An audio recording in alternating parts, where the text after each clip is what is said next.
The movie starts off by showing us a white car driving around the roads of a brightly lit city. The white car then follows a black car and bumps into it when they reach an isolated place. The drivers step out of their cars, and the guy from the black car takes some pictures of the accident in case his insurance company asks for them. But then, the driver of the white car, whose name we don't know yet, hits him and drags him into the back seat of the black car. He stabs him, kills him, and then drives away in the white car. On the 5th of August, a hot summer day, two cops are caught up in a traffic jam. They are listening to the radio about the murder that happened in the first scene. Since traffic is not moving, one of them, Tae-suk, steps out of the vehicle and walks to a gambling facility. The security tries to stop him by bribing him. They put a pile of money in his pocket. But Tae-suk doesn't like that and beats them up slightly. He then proceeds to arrest a guy who works behind a counter. The accusation is illegal exchange of money. Meanwhile, a mafia boss, Dong-soo, is practicing on a punching bag. Some of his men walk into the room and tell him about the incident. Dong-soo first orders for the punching bag to be put down. His men lower the punching bag and unzip it. A man has been trapped in it, and he is all bloodied and beaten up. Dong-soo then exits the building and gets into a car. He has a driver, of course, and two other cars following him like a convoy. He calls someone in the police department and complains about the cop who burst into his gambling facility. He is paying money to this police director to keep his men from doing such things and annoying him. Tae-suk makes the guy he arrested drive his motorcycle and give him a ride to a crime scene. Tae-suk handcuffs him on the motorcycle and approaches the scene. In the background, the guy can be seen turning his motorbike around in order to escape. Tae-suk approaches the scene, and it seems like the police have stumbled upon the man who was murdered. Tae-suk examines the scene alongside his partner. He finds a clue that probably somebody bumped into his car from the back. Dong-soo speaks with Sang-do, another gangster, and they talk about respecting their territories and their duties. They mostly disagree, and their two bodyguards, one for each, get mixed up in the verbal disagreement. Dong-soo gets up and punches his own bodyguard while he removes two teeth from the other bodyguard's mouth with his bare hands. He says they should not speak when the bosses are speaking. Needless to say, Sang-do has been so intimidated that he can't disagree on anything else.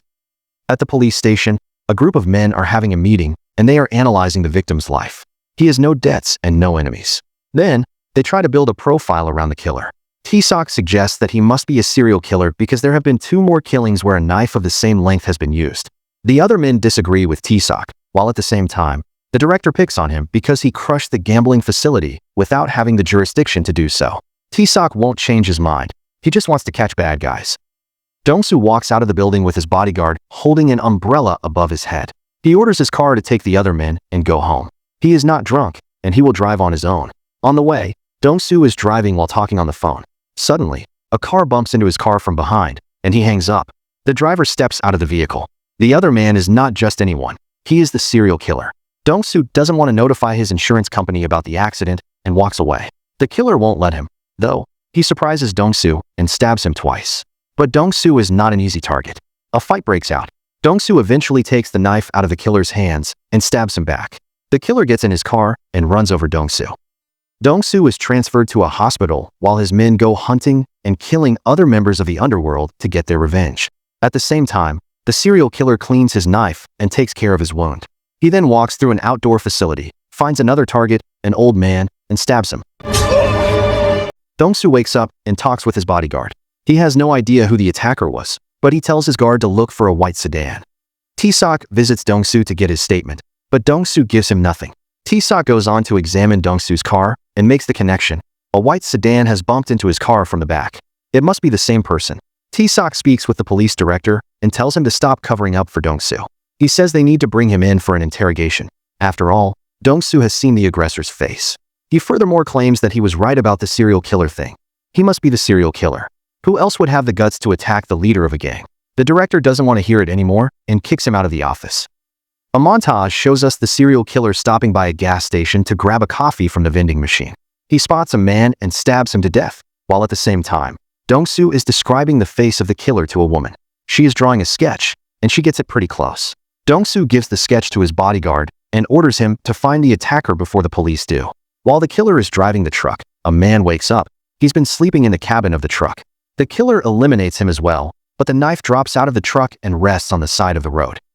Tae-suk visits Dong-soo one more time to try and add some pressure on him, as well as appeal to his emotions. That killer is absolutely crazy, and he must be stopped, or more people will die. Dong-soo doesn't give a penny, but later on, his guard tells him that their businesses are not going well. Rumors have started around his name after he was attacked. Dong-soo decides that he has to get this killer and kill him to clear his name and gain back respect. His men have found the white sedan and a knife he uses to kill people. Dong-soo invites Tae-suk to collaborate on the quest.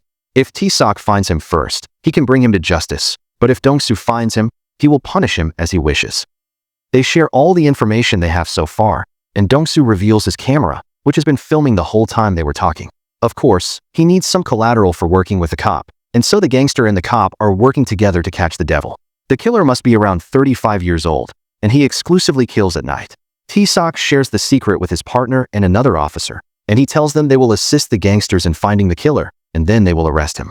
Dong-soo tells Eun-saem, his guard, that they will let the cops help them, and once they find the killer, they will get rid of them. Dong-soo complicates the case a little bit more. He orders a hit on Xanadu, and the assassin uses the serial killer's knife. Not only that, but he also leaves it right there for the cops to find. When the forensics examine it, they find genetic information on it that connects it to the previous murders. At police department, Tae-suk solves the puzzle and understands that Dong-soo got rid of Xanadu in a way that would trick the police into thinking that the serial killer did it.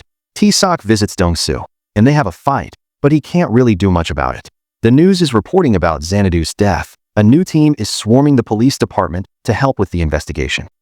The real serial killer is watching the news in a restaurant and hums to himself, "I didn't do that." A young man listens to him and looks at him, frightened.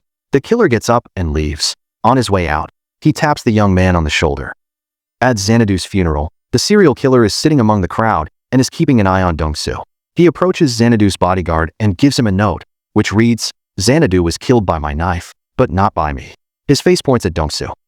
Dong-soo and Tae-suk are now taking a closer look at the white sedan, and they find a stain of blood under the wheel that could potentially lead to the killer's identity. Suddenly, a group of men attacks them. They are Xanadu's men. A huge fight breaks out, and the two of them manage to kick their asses.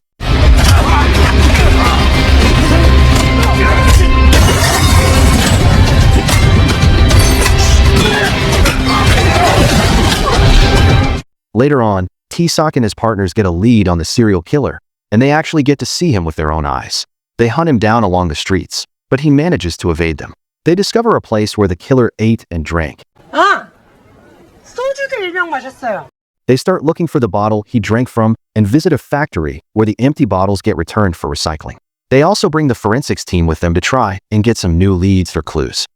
Dong-soo is forming some new partnerships, trying to restore his business to its former glory. At the police department, a woman who works in forensics gives Tae-suk a file and suggests he goes looking for that guy. He has been declared missing for a long time, but she found a fingerprint that matches the one she found on the white sedan's wheel. It might be some kind of misdirection, but it's worth looking up. Tae-suk visits a house that is rented by someone he suspects might be the killer. He speaks with the landlady, and she says that the man who rents the house is a good man who has never caused any trouble. He is able to find some pictures and other clues. He compares the picture to the sketch they have from Dong-soo's description, and this is definitely the serial killer. Tae-suk tells his partners and Dong-soo about it, and they take action. They share the killer's picture with everyone and search the whole city for him. 대경동을 중심으로 해서 각자 맡은 곳을 샅샅이 훑으면서 주변으로 넓혀 나간다. 혼자 살 만한 원룸, 오피스텔, 고시원을 기본으로 하고. Unfortunately, no luck yet. The men are tired, and they decide to take a break. Dong-soo is waiting for Tae-suk at a random meeting point. It's raining, and a female student is waiting for the bus right next to Dong-soo. He gives her his umbrella to protect her from the rain until the bus gets there.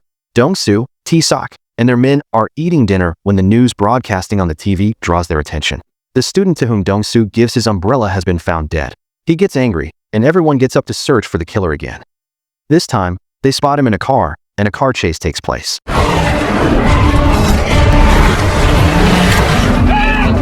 Dong-soo and Eun-saem crash into the killer and Tae-suk at the same time.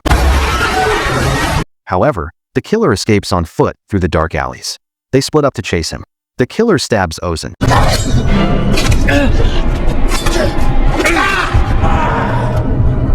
But then Dong-soo is able to track him down and serve him a good beating.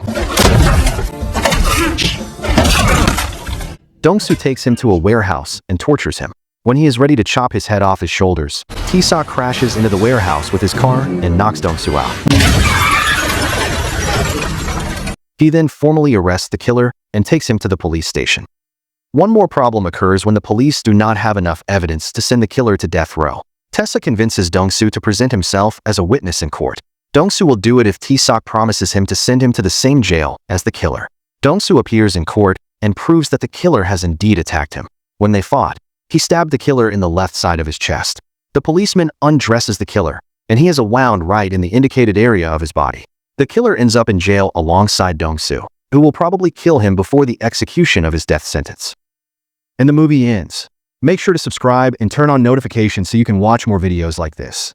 Thank you for watching, and see you next time.